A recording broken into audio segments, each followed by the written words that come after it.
ശരിക്കും പറഞ്ഞാൽ നമ്മളുടെ ഇന്ത്യയിൽ അല്ലെങ്കിൽ ഈ പ്രത്യേകിച്ച് നമ്മുടെ ഈ കൊച്ചു കേരളത്തിൽ മാരേജ് എന്ന് പറഞ്ഞു കഴിഞ്ഞാൽ രണ്ട് ഫാമിലീസ് തമ്മിലുള്ള ഒരു ടൈപ്പ് ആയിട്ടാണ് വരുന്നത്. അവരെന്തു പറയും, ഇവരെന്തു പറയും. അപ്പോൾ ജഡ്ജ്മെന്റ്സും ഈ എക്സ്റ്റേണൽ വാലിഡേഷൻസും എല്ലാ ദിവസവും ഒരുപോലെ പോകുമ്പോൾ ഈ പറഞ്ഞ പോലെ തന്നെ ബ്രെയിൻ ഒരു ബോർഡമാണ് ഉണ്ടാവുക. ഇന്നത്തെ കാലത്ത് ഇത് മാരേജ് എന്നുള്ളൊരു കോൺസെപ്റ്റ് തന്നെ ഇല്ലാണ്ടും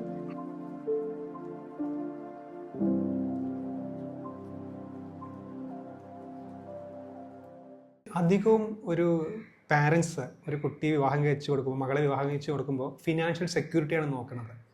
പക്ഷേ വിവാഹം കഴിച്ചു കൊടുക്കുമ്പോൾ ഫിനാൻഷ്യൽ സെക്യൂരിറ്റി മാത്രം നോക്കിയാൽ മതിയോ എന്നുള്ളതാണ് ഒരു ചോദ്യമായിട്ടുള്ള ഒരു സംശയമായിട്ട് വരുന്നത്.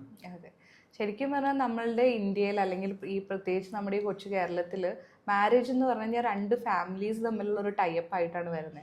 ആ ഒരു സമ്പ്രദായം തന്നെ മാറ്റിയെടുക്കേണ്ട സമയം കഴിഞ്ഞു, അതിക്രമിച്ചിരിക്കുകയാണ്. ശരിക്കും മാരേജിനെ നമ്മളൊന്ന് ഫിൽട്ടർ ചെയ്ത് നോക്കിക്കഴിഞ്ഞാൽ മനസ്സിലാവും, രണ്ട് വ്യക്തികൾ തമ്മിൽ ഒരുമിച്ച് ജീവിക്കാൻ തീരുമാനം എടുക്കുന്ന ഒരു ഒറ്റ പാറ്റേണിനെയാണ് മാരേജ് എന്ന് പറയുന്നത്. അപ്പം അവിടെ പാരൻസിൻ്റെ ഡിസിഷൻ അല്ലെങ്കിൽ മറ്റ് രണ്ട് ഫാമിലീസിൻ്റെ ഡിസിഷനേക്കാൾ ഉപരി രണ്ട് വ്യക്തികൾ തമ്മിലുള്ള വാല്യൂസ് മാച്ച് ആവുന്നുണ്ടോ, അവർ തമ്മിൽ ഒന്നിച്ചു പോകാനുള്ള അവരുടെ കോൺസെപ്റ്റ്സ് മാച്ച് ആവുന്നുണ്ടോ, അവരുടെ എനർജീസ് തമ്മിൽ കണക്ട് ചെയ്യാൻ പറ്റുന്നുണ്ടോ എന്നുള്ള ഇമ്പോർട്ടൻസ് ആ ഇൻഡിവിജ്വൽസ് ആയിട്ട് തിരഞ്ഞെടുക്കേണ്ട ഒരു രീതിയാണ്. അതിൽ ചിലപ്പോൾ തെറ്റുപറ്റും, നമ്മൾ ലേൺ ചെയ്യേണ്ട പ്രോസസ്സുകൾ ഉണ്ടാവും, ഇവോൾവ് ചെയ്യേണ്ട പ്രോസസ്സുകൾ ഉണ്ടാവും. അപ്പോൾ ഇതിൽ നിന്നൊക്കെ പാരൻസിന് ഒപ്പീനിയൻസ് പറയാം, സജഷൻസ് പറയാം, അതിനപ്പുറത്തേക്ക് പക്ഷേ ഇതൊരു രണ്ട് ഇൻഡിവിജ്വൽസ് തമ്മിലുള്ള കണക്ഷനും ലൈഫ് ലോങ് പ്രോസസ്സും ആണെന്നുള്ളതിൻ്റെ ഒരു ബോധം ഇൻഡിവിജ്വൽസ് തന്നെ വരണം. Change of A society happens only when change happens in an individual എന്നാണ് പറയാം. അപ്പോൾ ആ ഒരു ഇൻഡിവിജ്വലിൽ തന്നെ ഒരു അഡൽട്ടായ ഒരു 25, 26 അല്ലെങ്കിൽ ഒരു 30 ഇയേഴ്സ് ആകുമ്പോൾ മാരേജിൻ്റെ ഏജ് എത്തി എന്ന് തോന്നുമ്പോൾ I have to take the decision. ഞാൻ ഈ വ്യക്തിയായിട്ട് കണക്റ്റഡ് ആവുന്നുണ്ടോ, അല്ലാണ്ട് പാരൻസ് പറഞ്ഞിട്ടോ അല്ലെങ്കിൽ ഫിനാൻഷ്യൽ കോൺസെപ്റ്റിലോ ഒന്നുമല്ല നമ്മൾ ആ ഒരു മാരേജ് എന്നുള്ള പ്രോസസ്സ് എടുക്കേണ്ടത്. പീഡനം അനുഭവിച്ചിട്ട് ചില സ്ത്രീകൾ സൂയിസൈഡ് വരെ ചെയ്യുന്ന പല വാർത്തകളും നമ്മൾ വായിക്കുന്നുണ്ട്. ഇന്നത്തെ കാലത്ത് അതിൽ നിന്ന് നടക്കാനുള്ള കാരണങ്ങൾ എന്തായിരിക്കും? തീർച്ചയായിട്ടും അത് ഇന്നത്തെ കാലത്ത് നല്ല എന്നും ഉണ്ടാവും. നമ്മളുടെ ബിലീഫ് സിസ്റ്റമാണ് ഇതിൻ്റെ റീസൺ. നമ്മൾ നാട്ടുകാരിൽ നിന്നും വീട്ടുകാരിൽ നിന്നും സൊസൈറ്റിയിൽ നിന്നും നമ്മൾ പഠിച്ചു വെച്ചിട്ടുള്ളൊരു ബിലീഫുണ്ട്. അതായത് കല്യാണം കഴിഞ്ഞ് കഴിഞ്ഞാൽ ഇതാണ് വേൾഡ് എന്നുള്ളത്. ആ വേൾഡ് നമ്മുടെ സൊസൈറ്റിയെ ഡിപ്പെൻഡ് ചെയ്തിരിക്കും. സൊസൈറ്റി എന്തു പറയുന്നു, എക്സ്റ്റേണൽ വാലിഡേഷൻ എന്ന് നമ്മൾ പറയില്ല. എക്സ്റ്റേണലി നമ്മൾ നമ്മുടെ ലൈഫിനെ വാലിഡേറ്റ് ചെയ്യാൻ കൊടുത്തു കഴിയുമ്പോൾ സോഷ്യൽ ഇമേജിനെ സംബന്ധമായിട്ട് അല്ലെങ്കിൽ കണക്ട് ചെയ്തിട്ടാണ് നമ്മൾ ജീവിക്കുന്നത്. ഇപ്പോൾ നമ്മളുടെ തന്നെ പാരൻസിനെ ജസ്റ്റ് മുമ്പുള്ള തലമുറ എടുത്ത് നോക്കി അറിയാൻ പറ്റും.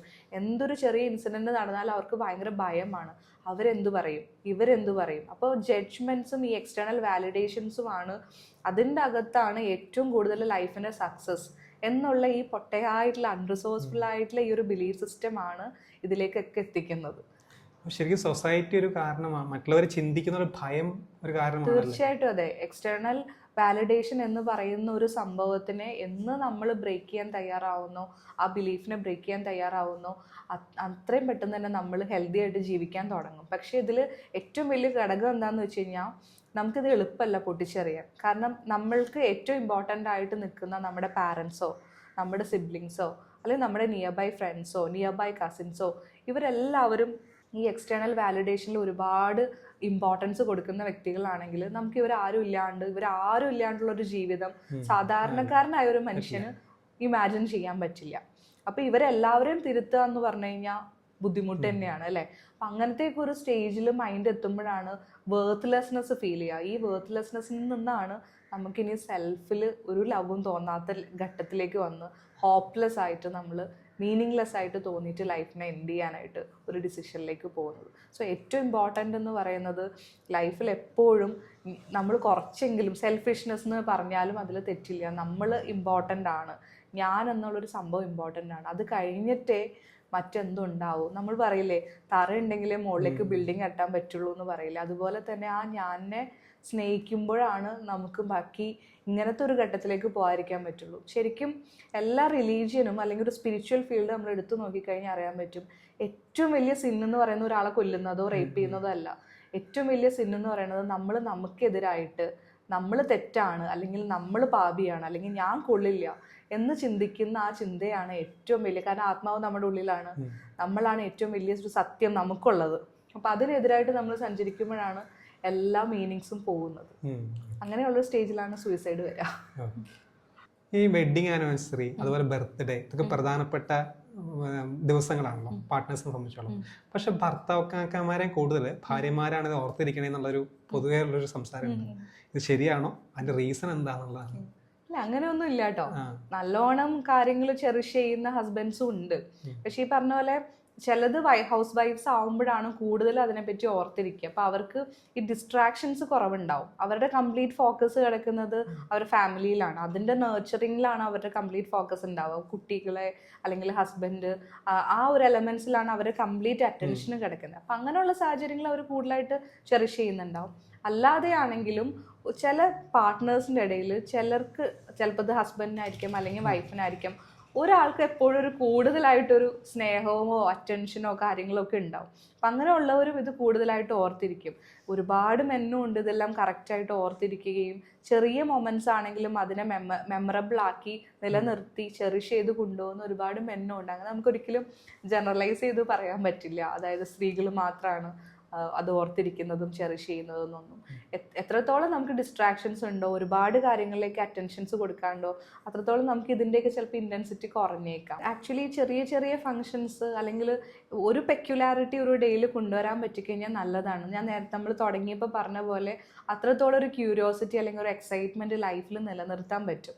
എല്ലാ ദിവസവും ഒരുപോലെ പോകുമ്പോൾ ഈ പറഞ്ഞ പോലെ തന്നെ ബ്രെയിൻ ഒരു ബോർഡമാണ് ഉണ്ടാവുക. നമുക്ക് പലപ്പോഴും നമ്മുടെ ഫെസ്റ്റിവൽസ് വരുമ്പോൾ കുഞ്ഞിലെയൊക്കെ ആകുമ്പോഴും നമ്മൾ ശ്രദ്ധിച്ചിട്ടില്ലേ, നമ്മൾ വളരെ എക്സൈറ്റഡ് ആണ്. അപ്പോൾ ഒരു പ്രത്യേകത ഉള്ള ദിവസങ്ങളിൽ നമ്മുടെ മൂഡ് കുറച്ചും കൂടെ ബെറ്റർ ആണ്, ഫോക്കസ് കുറച്ചും കൂടെ ബെറ്റർ ആണ്, നമ്മുടെ ബോഡിയിൽ തന്നെ ഹാപ്പിനെസ്സിൻ്റെ അവസ്ഥകൾ കുറച്ചും കൂടെ ബെറ്റർ ആണ്. അതുപോലെ തന്നെയാണ് കുഞ്ഞു കുഞ്ഞു കാര്യങ്ങൾ, ഇപ്പോൾ ബർത്ത്ഡേ ആണെങ്കിലും ചെറിയ വെഡിങ് ആനിവേഴ്സറി ആണെങ്കിലും, ഇപ്പോൾ ഒരു കുഞ്ഞിന് നല്ല രീതിയിൽ മാർക്ക് കിട്ടിയിട്ട് വരുമ്പോഴാണെങ്കിലും അതൊക്കെ ഒന്ന് ചെറിഷ് ചെയ്യുമ്പോൾ ലൈഫ് കുറച്ചും കൂടെ എന്താ പറയുക പോളിഷ്ഡ് ആയിട്ട് ഫീൽ ചെയ്യും. കുറച്ചും കൂടെ നമുക്ക് അതിനെ എംബലിഷ്ഡ് ആയിട്ട് നമുക്കതിനെ ആസ്വദിച്ച് ആ മൊമെന്റ്സിനെ കൊണ്ടുപോകാൻ പറ്റും. അപ്പോൾ നമ്മുടെ എക്സിസ്റ്റൻസിനെ ഫീൽ ചെയ്യാന്നുള്ളതാണല്ലോ നമ്മുടെ ഈ ഒരു ലൈഫിന്റെ ജേർണിയുടെ തന്നെ ഉദ്ദേശം.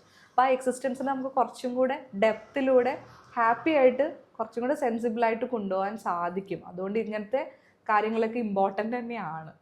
ഒരു മാരേജ് കഴിക്കാൻ ഒരു പ്രായമുണ്ടോ? ആക്ച്വലി അതൊരു ഡൗട്ടാണ്. ഇല്ല, അങ്ങനെ പ്രത്യേകിച്ച് മാരേജിന് ഇന്ന പ്രായമൊന്നുമില്ല. നമ്മൾ എപ്പോഴാണോ നമ്മൾ മെൻ്റലി പ്രിപ്പയർഡ് ആവുന്നത് നമ്മുടെ ലൈഫിലേക്ക് ഒരു പാർട്ട്ണറിനെ വെൽക്കം ചെയ്യാൻ, അതിനൊരുപാട് ഫാക്ടേഴ്സ് ഓരോ ഇൻഡിവിജ്വലിനെ ഡിപ്പെൻഡ് ചെയ്തിട്ടുണ്ടാവും. ചില ആൾക്കാർക്ക് അത് ഫിനാൻഷ്യലായിരിക്കും, ചില ആൾക്കാർക്ക് മെൻ്റൽ ഫിസിക്കൽ ഹെൽത്ത് ആയിരിക്കും, ചില ആൾക്കാർക്ക് വേറൊരാളെ അക്സെപ്റ്റ് ചെയ്യാനുള്ള ഒരു സ്റ്റേറ്റ് ഓഫ് മൈൻഡ് ആയിരിക്കും. അങ്ങനെ പലർക്കും അതിൻ്റെ ഫാക്ടേഴ്സ് വ്യത്യസ്തമാണ്. അപ്പോൾ ഒരു വ്യക്തി എപ്പോഴാണോ മെൻ്റലി പ്രിപ്പയർഡ് ആവുന്നത്, റെഡി ആവുന്നത്, അത് തന്നെയാണ് ആ വ്യക്തിയെ സംബന്ധിച്ചിടത്തോളമുള്ള പെർട്ടിക്കുലർ ആയിട്ടുള്ള നല്ല ഒരു ഏജ് ആ ആൾക്ക് കല്യാണം കഴിക്കാനുള്ളത്. ആൻഡ് ഇന്നത്തെ കാലത്ത് ഇത് മാരേജ് എന്നുള്ളൊരു കോൺസെപ്റ്റ് തന്നെ ഇല്ലാണ്ടും ഹാപ്പി ആയിട്ട് ജീവിക്കാം എന്നുള്ള നിലപാടിൽ നിൽക്കുന്ന ഒരുപാട് ആൾക്കാരുണ്ട്. And they are also happily living അല്ലേ. അപ്പോൾ there is no particular age for a perfect marriage.